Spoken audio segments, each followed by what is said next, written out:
La route pour aller à la maison était longue.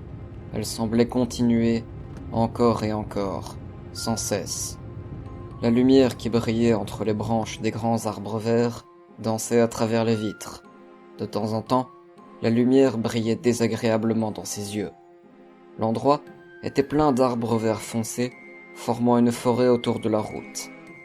Le seul son audible était celui des moteurs des voitures qui voyageaient sur le chemin. Bien que ce tour en voiture ait semblé agréable, il ne l'était en réalité pas le moins du monde pour ces deux passagers. Une femme d'âge moyen se tenait derrière le volant. Elle avait les cheveux châtains courts qui s'accordaient bien avec son teint. Elle portait un t-shirt, col en V et un jean bleu. Des boucles d'oreilles en diamant décoraient chacune de ses oreilles qui étaient partiellement visibles derrière sa coupe de cheveux. Elle avait les yeux vert foncé et l'éclairage les faisait quelque peu ressortir. Il n'y avait pas grand-chose à dire par rapport à son apparence, mais une chose la faisait différer de toutes les autres mères moyennes, et c'étaient les énormes poches sombres sous ses yeux. Son expression de visage était sombre et terriblement triste. Elle reniflait et jetait de temps en temps un coup d'œil dans son rétroviseur pour regarder son fils sur le siège arrière. Celui-ci avait ses bras tenus serrés autour de sa poitrine et sa tête appuyée contre la fenêtre froide. On pouvait, en un coup d'œil, rapidement voir que quelque chose n'allait pas avec lui.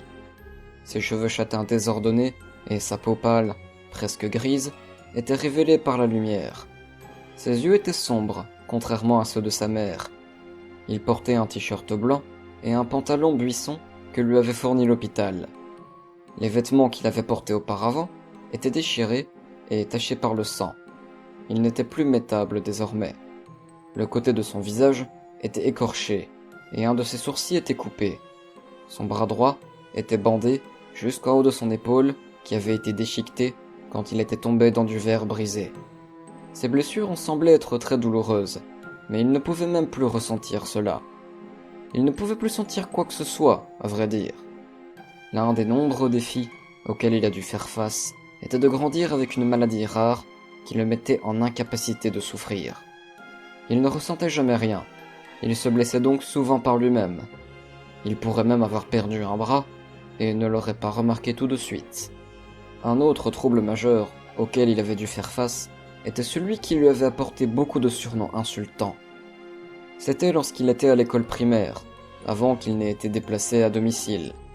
Sa maladie était celle de Gilles de la Tourette. Celle-ci lui causait des tics qu'il ne pouvait pas contrôler. Il grattait parfois son cou de manière incontrôlée et tirait sur sa peau d'un coup sec de temps en temps. Les enfants le taquinaient en l'appelant Tiki Toby et se moquaient de ses tics exagérés. Il était trop compliqué pour lui d'être dans un environnement d'apprentissage normal avec ses autres enfants. Toby regardait fixement le vide par la fenêtre. Son visage était sans expression, vide. À ce moment-là, c'était à peu près tout ce qu'il pouvait ressentir. Toutes les quelques minutes, son épaule, son bras ou un de ses pieds bougeait d'un coup sec. Chaque collision qu'il engendrait ainsi lui donnait mal à l'estomac. Toby Roger était le nom de ce garçon. La dernière fois que Toby s'est rappelé être allé dans une voiture était lorsqu'il s'est effondré. C'est tout ce à quoi il pensait. Inconsciemment, rejouant le tout dans son esprit, il s'était souvenu qu'avant qu'il ne se soit évanoui à maintes reprises, Toby avait été le chanceux, contrairement à sa sœur. Quand la pensée de sa grande sœur lui est venue, il n'a pas pu s'empêcher de pleurer. Des souvenirs horribles lui sont revenus à l'esprit. Ces cris perçants qui avaient été coupés quand son front fut brisé dans la voiture. Tout est devenu blanc pendant un instant. Toby a ouvert ses yeux pour voir le corps de sa sœur. Son front était percé par des tessons de verre.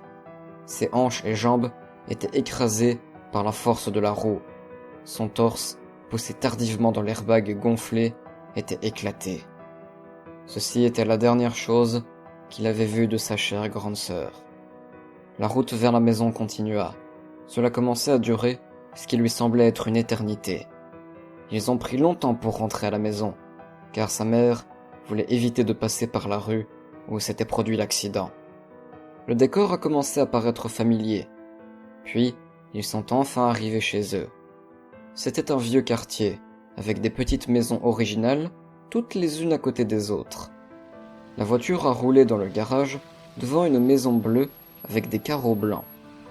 La mère et le fils ont rapidement remarqué le vieux véhicule qui était déjà garé devant la maison et le chiffre familier qui ornait la plaque d'immatriculation. Toby sentait la colère et la frustration prendre le contrôle de lui en voyant son père. Sa mère a conduit la voiture dans l'allée et s'est préparée à sortir et à faire face à son mari. « Pourquoi est-il ici ?» dit Toby en regardant sa mère qui lui ouvrit la porte de la voiture. « C'est ton père, Toby. Il est ici parce qu'il veut te voir. » répondit sa mère qui essayait de rester forte. « Il n'aurait pas pu venir jusqu'à l'hôpital ? Voir Lyra avant qu'elle ne soit morte ? Il a été livré du miel cette nuit. Il pouvait pas venir ?» Toby poussa la porte avant sa mère et avança sur l'allée où il vit le regard fixe de son père, laissant les yeux à ses pieds avec une expression sévère. Sa mère sortit derrière lui et vit les yeux de son mari regarder dans la voiture. Son père a alors ouvert les bras, attendant une étreinte de sa femme, mais elle passa à côté de lui, mit son bras autour de l'épaule de Toby et l'aida pour aller à l'intérieur. « Connie, alors, on ne m'accueille pas ? Même pas un petit câlin ?» Elle ignora cette provocation et continuait d'aider Toby pour rentrer. « Hé, il a 16 ans, il peut marcher tout seul. » « Il a 17 ans !» Toby, pourquoi n'irais-tu pas dans ta chambre te reposer ? Je viendrai t'apporter le dîner quand il sera prêt. Non, je n'ai que 16 ans et je peux marcher tout seul, dit Toby en lançant un regard furieux à son père avant de monter les escaliers pour se diriger vers sa chambre où il fit claquer la porte violemment. Sa petite chambre contenait peu de meubles, juste un petit lit, une garde-robe, une fenêtre et ses murs avec quelques photos de sa famille encadrées.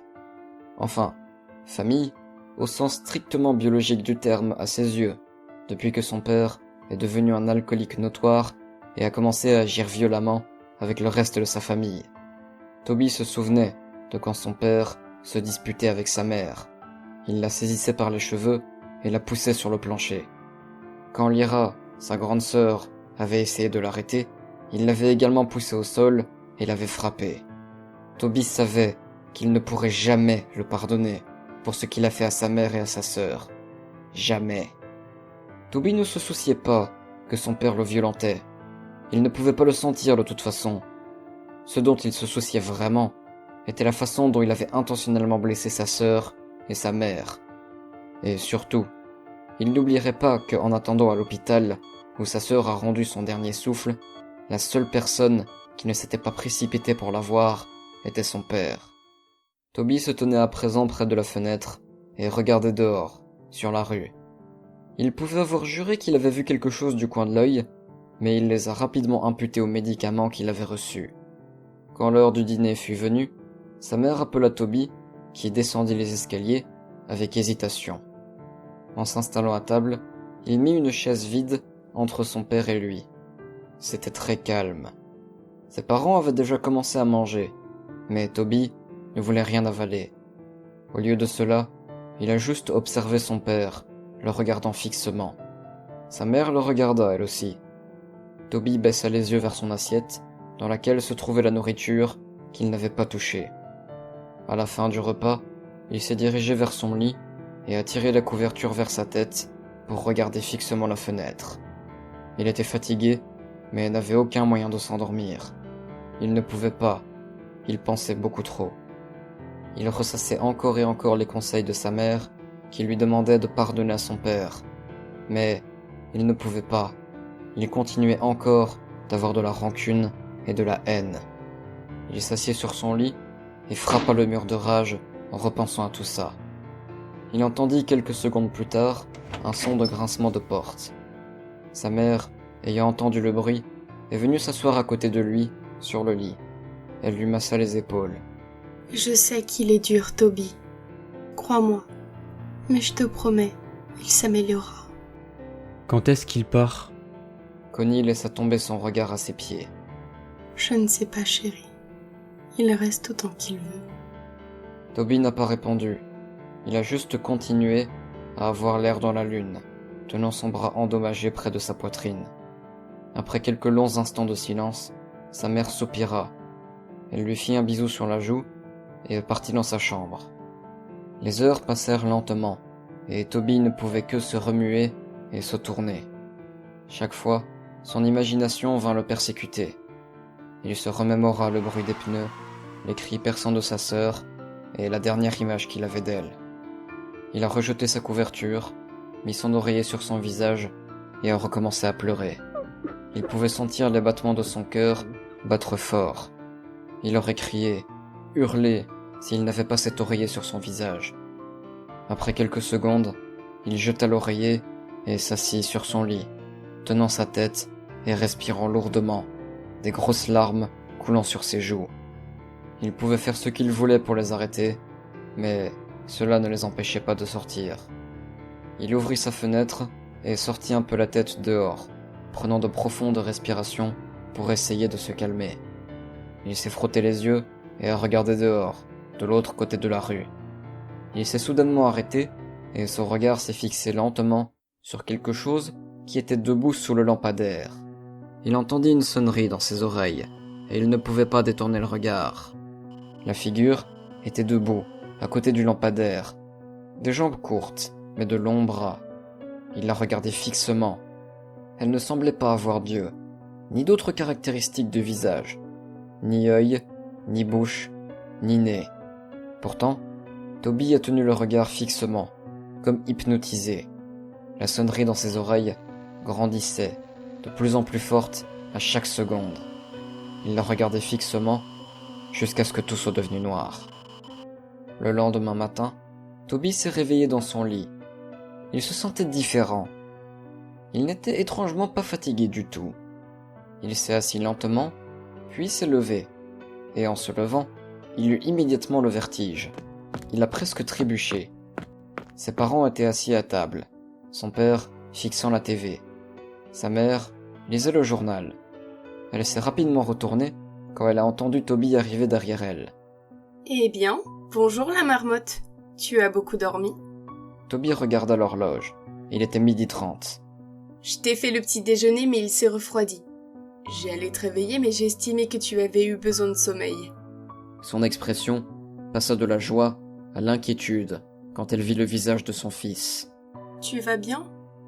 Toby manqua encore une fois de trébucher et s'assit à table. Il s'est senti comme s'il n'avait pas vraiment de contrôle de ses actions. Il voyait tout ce qu'il faisait, mais ce n'était pas bien retranscrit dans son cerveau. Il a simplement voulu interpeller son père avec son bras, et son geste s'est transformé en gifle.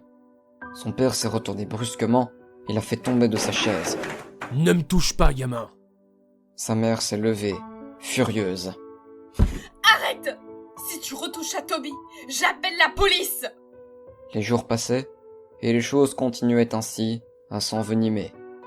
Connie passait la plus grande partie de son temps à nettoyer la maison, et son mari, grossier, passait le plus clair de son temps à lui donner des ordres. Il était comme à son habitude avant l'incident. Toby restait le plus possible dans sa chambre. Souvent, il restait juste assis sur son lit et tremblait. Son esprit se posait les questions, mais ses pensées voguaient de sujet en sujet, plus traumatisants les uns que les autres, de façon aléatoire. De temps en temps, il se levait et marchait simplement en rond dans sa chambre, comme un animal en cage. Rongé par la nervosité de cette situation, il commença à mâcher ses mains, déchirant la chair de ses doigts. Il se les a ainsi mordus jusqu'au sang. Sa mère est entrée sans prévenir, alors qu'il était occupé à le faire. Elle s'est précipitée en bas, a saisi la première trousse de secours et a enveloppé les mains du jeune garçon. Elle lui a fait promettre qu'il ne recommencerait pas. Le jeune garçon s'isolait tellement qu'il commençait à détester tous les autres êtres humains.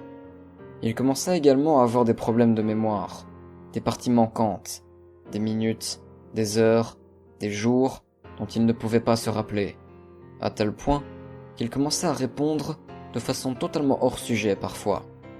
Sa mère commençait à s'inquiéter réellement pour son cas lorsqu'il expliquait qu'il voyait des choses qui étaient tout simplement impossibles. Des requins dans le lavabo quand il faisait la vaisselle, des criquets dans ses oreillers et des fantômes derrière sa fenêtre.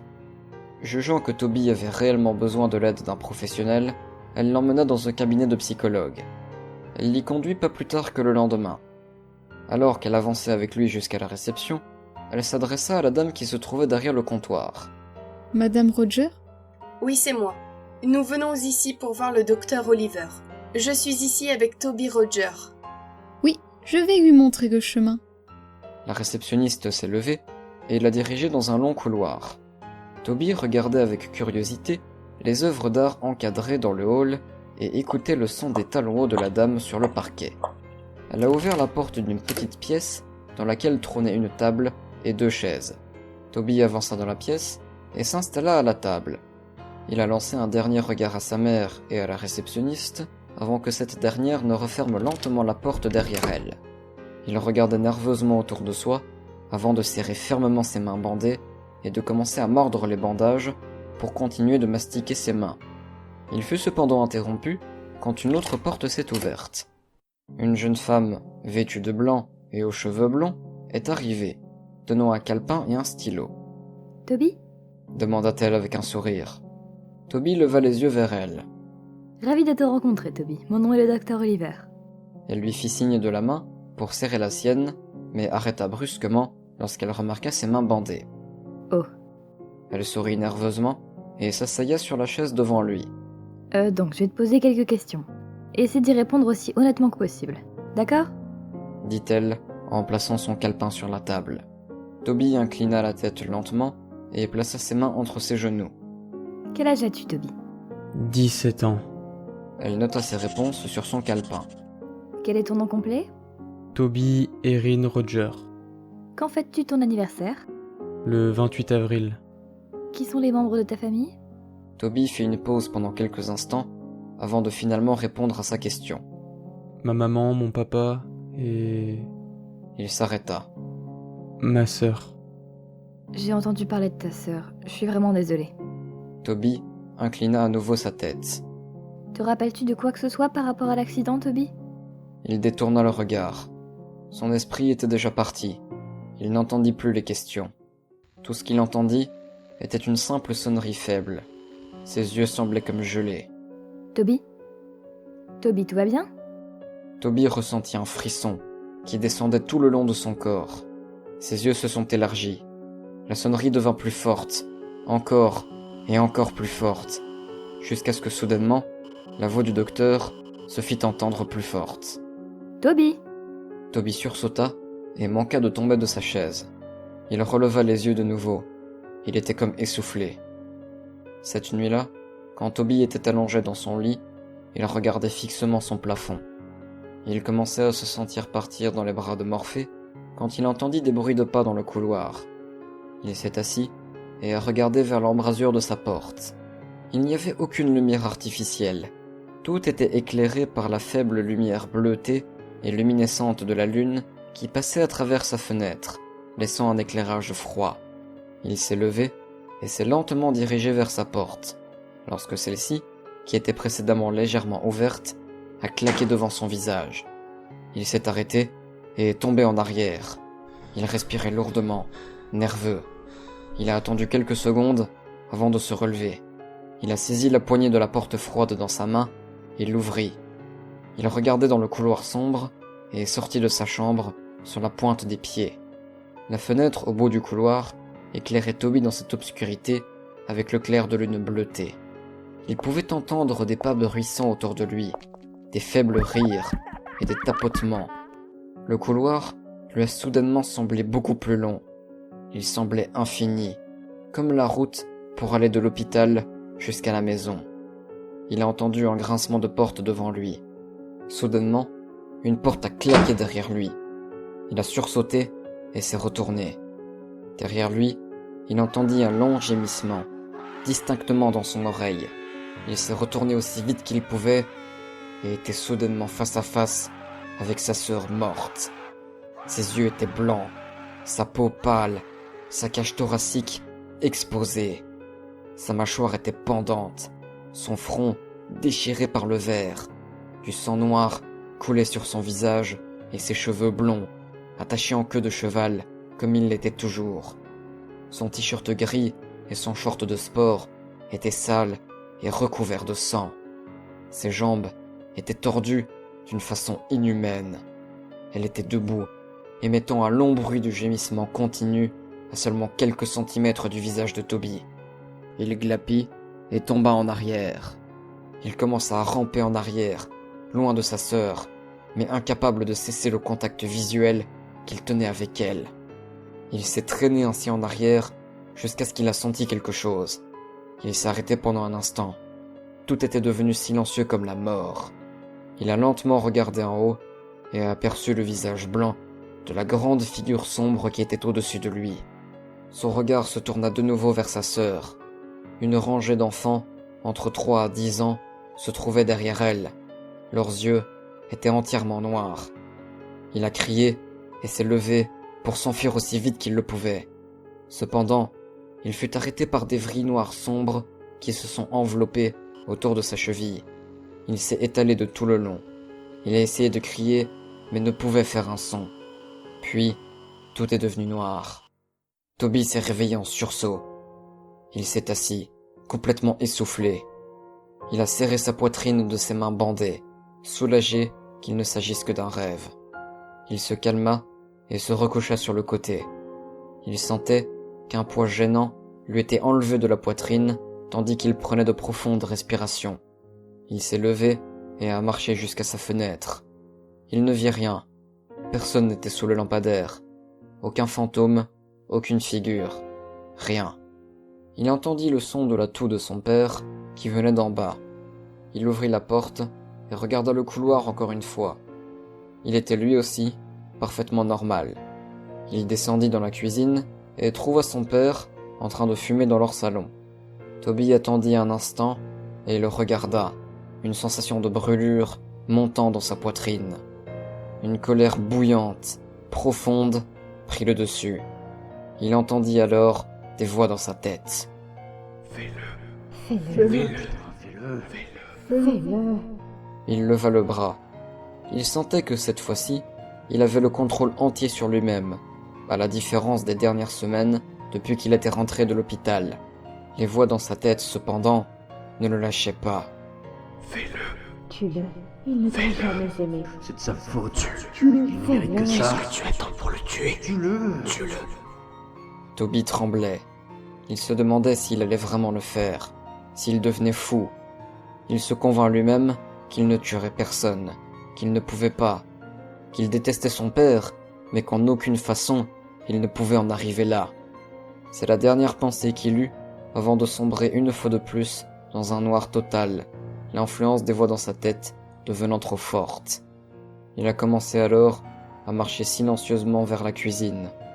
Il a pris un couteau, le plus grand qu'il put trouver, dans le tiroir à couvert. Il l'a saisi fermement dans sa main et sa conscience commençait à peine à émerger de nouveau. Toby remonta dans sa chambre, le couteau toujours en main, et attendit le soir que son père aille dormir.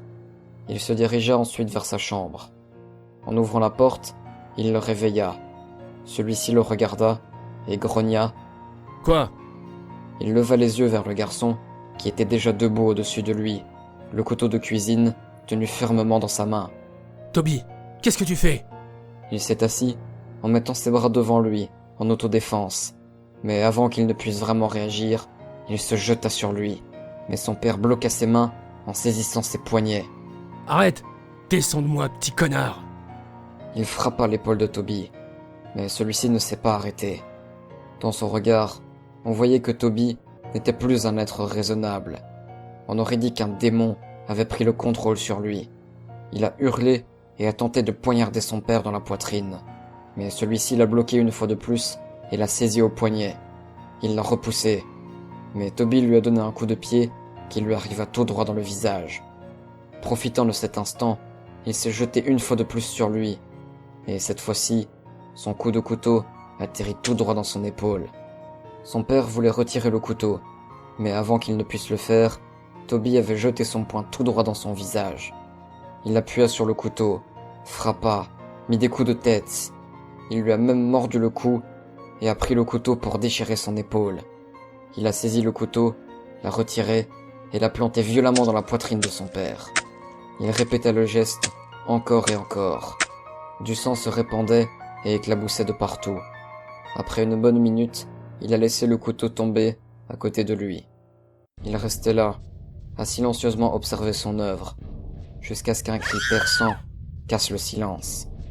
Il leva la tête pour voir sa mère, debout, à quelques mètres de distance, couvrant sa bouche, les larmes coulant sur ses joues. Toby! Pourquoi tu fais ça? Pourquoi? Toby s'est levé, a ramassé son couteau et s'est éloigné du cadavre sanglant de son père. Il s'est dirigé lentement vers la cuisine, ignorant sa mère. Il a regardé ses bandages imbibés de sang et a levé les yeux vers sa mère une dernière fois avant de sortir de chez lui par le garage. Avant de sortir par celui-ci, il vit les 2 haches de son père qui étaient accrochées aux porte-outils au-dessus d'une table pleine de bocaux qui étaient remplis de vieux clous rouillés et de vis. Une des 2 haches était toute nouvelle. Elle avait une poignée orange vif et une lame presque brillante. L'autre était vieille, rouillée, avec une poignée en bois et une vieille lame morne. Il les saisit toutes les 2 et baissa les yeux vers la table. Il vit une boîte d'allumettes et, sous la table, un réservoir d'essence. Il tint les 2 haches dans une main, mit les allumettes dans sa poche, prit l'essence de son autre main et sortit dans la rue. En s'approchant du lampadaire dans sa rue, il pouvait voir sa propre fenêtre. Toby a réfléchi un instant. Avant qu'il ne parte, il tira sur le bouchon du réservoir d'essence et courut, laissant derrière lui une traînée d'essence dans toute la rue. Il tourna et est arrivé devant la forêt. Il a versé une dernière goutte d'essence avant de prendre dans sa poche une allumette. Il la frotta contre la boîte et la laissa tomber. En un instant, les flammes éclatèrent autour de lui. Le feu prit sur les arbres et les buissons. Il s'est retrouvé entouré par le feu. Il recula alors dans la forêt. Il regardait autour de soi, mais sa vision était troublée.